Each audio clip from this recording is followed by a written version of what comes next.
दोस्तों नमस्कार। मैं अपने YouTube चैनल में आप सभी का स्वागत करती हूं। बेटी विवाह कन्यादान गीत अच्छा लगेगा तो लाइक कीजिएगा, नए हैं मेरे चैनल पर तो सब्सक्राइब कीजिएगा और कमेंट में बताइएगा कैसा लगा मेरा गीत।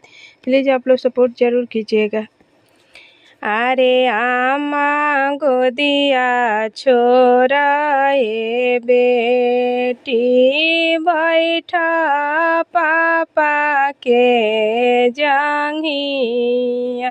अरे आमा गोदिया छोरा ए बेटी बैठा पापा के जांघिया।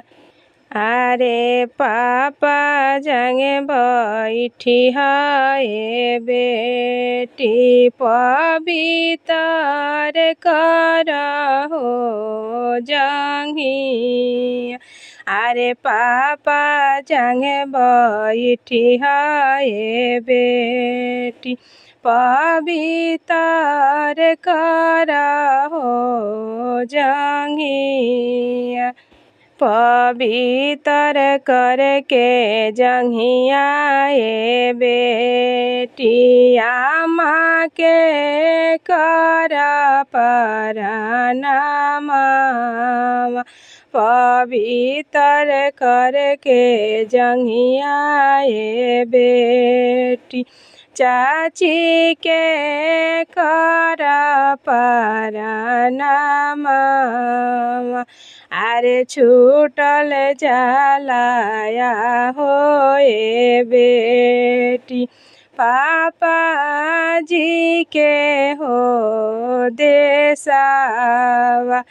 अरे छूटल जलाया हो ए बेटी चाचा जी के हो घरवा।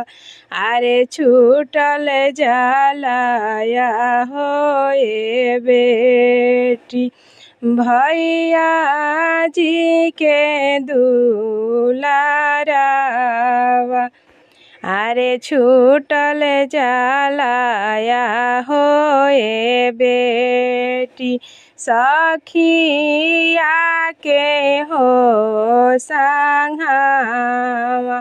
अरे छूटल जलाया हो ए बेटी सखिया के हो संघवा।